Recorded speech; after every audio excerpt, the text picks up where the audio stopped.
Sri tantric astrology YouTube சேனலை காண வந்துள்ள அத்துணை ஆன்மீக நெஞ்சங்களுக்கும் என் சிறந்தாழ்ந்த வணக்கத்தை உரிதாக்கி மகிழ்கிறேன். ஓம் சிவ ஓம். இன்றைக்கி நம்ம பார்க்கக்கூடிய தலைப்பு என்ன அப்படின்னு பார்த்தீங்கன்னா, மிருகசீரிட நட்சத்திரம் 1ஆம் பாதத்திற்கான சித்தர் வழிபாடை பற்றி பார்க்கலாம். அப்போ இவர் யார்? மச்சேந்திர சித்தர். சரிங்களா? அப்போ மச்சேந்திர சித்தர்னும் சொல்லலாம், மச்சமுனி சித்தர்னும் சொல்லலாம். இவருடைய ஜீவசமாதி எங்கே இருக்குது? திருப்பரங்குன்றத்தில் இருக்குது. அப்போ இந்த திருப்பரங்குன்றத்திற்கு போய் நேரடியாக போய் நீங்கள் உட்காந்து நீங்கள் தாராளமாக வழிபாடுகள் செய்யலாம். இதற்குள்ள மூல மந்திரத்தை நம்ம என்ன பண்ணியிருக்கோம்னா கமெண்ட் பாக்ஸில் இங்கிலீஷ் அண்ட் தமிழில் பண்ணியிருக்கோம்.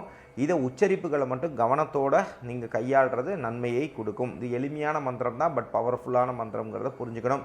ஒருவேளை மேஷராசி அஸ்வதி நட்சத்திரத்துலேருந்து இதுக்கு முன்னாடி ரோஹிணி நட்சத்திரம் வரைக்கும் நீங்கள் பார்க்கல அப்படின்னு சொன்னால் கீழே டெஸ்கிரிப்ஷன் பாக்ஸில் பார்த்தீங்கன்னா எல்லா லிங்க்குமே கீழே நம்ம போட்டிருக்கோம். அதையும் போய் பார்க்கலாம். அதை நீங்கள் பார்க்கும்பொழுது அதே மாதிரி உங்கள் ஃப்ரெண்ட்ஸ் யாராவது இருந்தாங்கன்னா, உங்களுக்கு மிருகசீரிட நட்சத்திரம் 1ஆம் பாதத்தில் இருக்கிறவங்களா இருந்தால் தாராளமாக அதை ஷேர் பண்ணுங்கள். ஏன் இந்த வார்த்தையை நான் சொல்கிறேன்னா, லோகா சமஸ்தா சுகினோ பவந்து அப்படின்னா இந்த உலக சேமத்துக்காக மட்டும்தான் சித்தர்கள் வாழ்ந்தாங்க. அவங்க சுயநலத்திற்காக வாழலை. அவங்க என்ன பண்ணாங்க எப்பயுமே அப்படின்னு பார்த்தீங்கன்னா, அடுத்தவங்க நல்லா இருக்கணுங்கிறதுக்காக பொதுநல தொண்டோடு தான் நிறைய விஷயங்களை நமக்கு அரிய விஷயங்களை கொடுத்துட்டு போயிருக்காங்கன்றதை இந்த இடத்துல புரிஞ்சுக்கோங்க. அப்போ அந்த சித்தர்கள் வழிபாடுங்கிறது இப்படி தான் பண்ணணுமா அப்படி தான் பண்ணுமானா ஆத்ம ரீதியான வழிபாடுகள் ரொம்ப முக்கியம். அப்போ நம்ம கீழே கொடுத்துருக்கிற மந்திரத்தை 54 தடவையிலேருந்து 108 தடவை மந்திரங்களாக படிக்கலாம். அதோடு சேர்த்து பார்த்திங்கன்னா நீங்கள் என்ன பண்ணலாம்னா அமைதி நிலையாக தியான நிலையில் உட்காந்து இந்த சின்முத்திரையை அணிந்து தொடைக்கு வெளியே கால் போகாமல் அமைதியாக உள்நோக்கி கீழே வச்சுட்டு நீங்கள் ஜபங்கள் பண்ணவே ஒரு பெரிய பாசிட்டிவ் வைப்ரேஷன் உங்களுக்கு கிடைக்குங்கிறதுல எந்த ஒரு மாறுபட்ட கருத்தும் கிடையாது. அதே மாதிரி நீங்கள் என்ன பண்ணலான்னா, ஜீவசமாதிக்கு போக முடியல அப்படின்னு சொல்கிறவங்களா இருந்தால் மச்சமுனி சித்தரோட திருவுருவப்படத்தை வச்சு டெய்லி என்ன பண்ணுங்கன்னா, சந்தனக்கட்டை எடுத்து கல்லில் வச்சு தண்ணி போட்டு உரைச்சி அந்த சந்தனத்தை எடுத்து என்ன பண்ணுங்கன்னா பௌத்திர விரலால் எடுத்து அதை ஒரு பொட்டு வைங்க. பொட்டு வச்சுட்டு அதுக்கப்புறம் நல்லா கையை தொடச்சிட்டு திருப்பி என்ன பண்ணுங்கன்னா கொஞ்சம் குங்குமத்தை எடுத்து வைங்க. தினசரி என்ன பண்ணணும்னா கிளாக் வைஸில் கடிகாரம் எப்படி சுற்றுதோ இந்த மாதிரி கணக்கில் டெய்லி ஒரு பொட்டு மேனிக்கு இப்படியே சுற்றி வச்சுட்டே ஒவ்வொரு நாளைக்கு ஒரு பொட்டு மேனிக்கு நீங்கள் வச்சுட்டே வாங்க.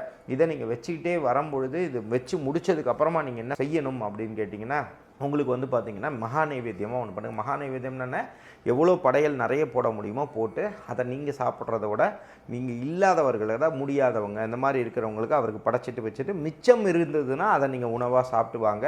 அதே மாதிரி ஜீவகாருண்யம் அவங்களுக்கு சித்தர்களுக்கு ரொம்ப பிடிக்கும். அப்போது நீங்கள் எலிகள் அதே மாதிரி பறவைகள் மீன்கள் நாய்க்குட்டிகள் இந்த மாதிரி இருந்ததுன்னா அவங்களுக்கும் இந்த உணவுகளை கொடுக்கவே ரொம்ப நல்லாயிருக்கும். அதே மாதிரி நீங்கள் இந்த பூஜைகள்லாம் பண்ணுறீங்கன்னா இதுக்கு எதிர்த்த மாதிரி பானலிங்கத்தை வைத்து தாராளமாக சிவசக்தி ஸ்வரூபம் தான் பானலிங்கம். அதனால் பானலிங்கத்தை வைத்து நீங்கள் தாராளமாக பூஜைகள் செஞ்சு அந்த சித்தர் மந்திரத்தையும் ஜபம் செய்யும் பொழுது மிகப்பெரிய மாற்றங்கள் வரும். சில பேருக்கு குழப்பங்கள் வரும். விநாயகர் வழிபாடு, அதுக்கப்புறமா உங்கள் குலதெய்வ வழிபாடு, ஜாதகத்தில் இருக்கும் இஷ்ட தேவதா வழிபாடு, அதுக்கப்புறமா கடைசியாக தான் சித்தர்கள் வழிபாடு பண்ணணும். இதுதான் எல்லா பூஜை முறைகள் ஸ்ரீ தாந்திரிக் அஸ்ட்ராலஜியை பார்க்குற அத்தனை நேயர்களுக்காகவும் நம்ம சொல்கிறோம்.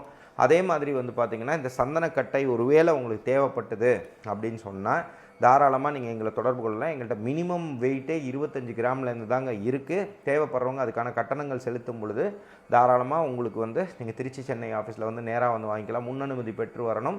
திருச்சி சென்னை ஆஃபீஸில் நேரடியாக வாங்கிக்கலாம். அப்படி இல்லைன்னா போஸ்டல் சார்ஜஸ் கொடுக்கும் பட்சத்தில் உங்கள் வீடு தேடி அனுப்பிச்சி வச்சுருவோம். அதே மாதிரி தான் நம்ம முன்னாடியே சொன்ன மாதிரி தான் இந்த தாந்திரிக பஸ்பம், இந்த தாந்திரிக பஸ்பத்தை பற்றி விளக்கங்கள் நம்ம ஆல்ரெடி இதில் கொடுத்துருக்கோம்.